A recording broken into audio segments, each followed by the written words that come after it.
eternal in the dark depths of this prison.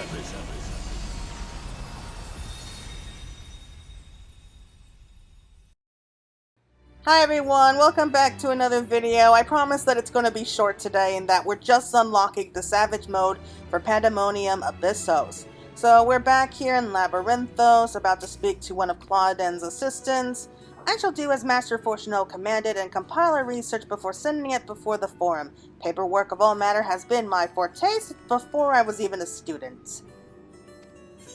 Okay, recount tales of Abyssos and beyond.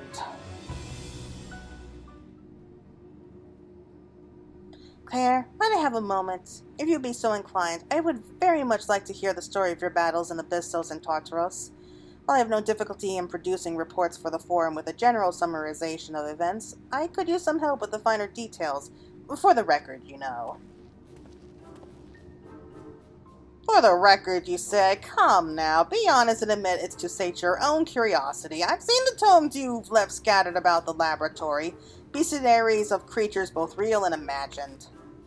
I will not, and I dare say should not, deny an intellectual state in the matter, but surely Claire will understand what a thorough recounting will help Professor Clauden's research as well. Now then, whenever you're ready.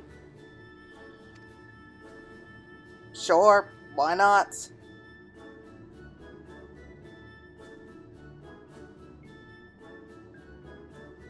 Fascinating.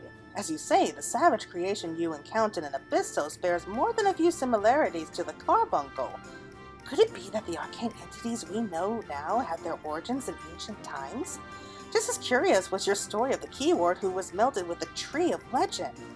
Where do the limits of the Hemitheos creation process lie, I wonder, and how do such creations even survive once melted? As expected, you cannot help yourself from asking ever more questions. What purpose would such knowledge serve?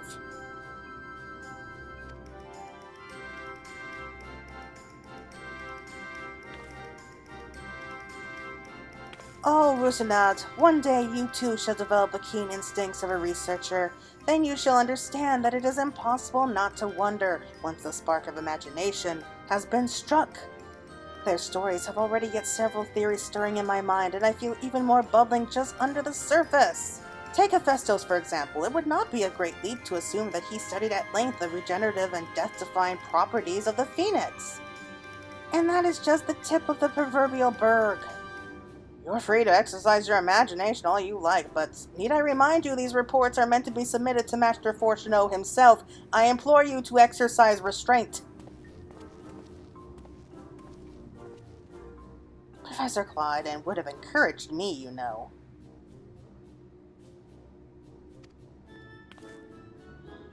He thrives on theories and imagination, but I do understand your point, Rusinad. If I were to submit such a report to Master Fortuneau, I would soon thereafter be forced to write a formal apology. You know what? I think he's more open to wild theories than you think. Yeah, he probably would, wouldn't he? That's very well may be. An academic does not achieve the station he has without a curiosity as deep as the ethereal sea itself. Now I should set ink to paper and let the wonder of theory guide my hand, within reason, of course. Yet I cannot help but dream ever larger. There are no bounds to what the mind can imagine, and if there are, let us both strive to find them, Claire.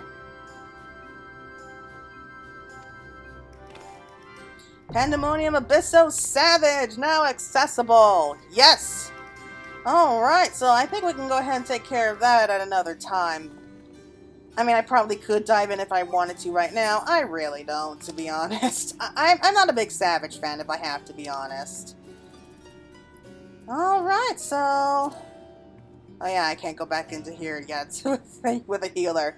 Well, that's it for right now. I'm glad that we can wrap up Pandaemonium for the time being. I cannot wait to see how this story ends.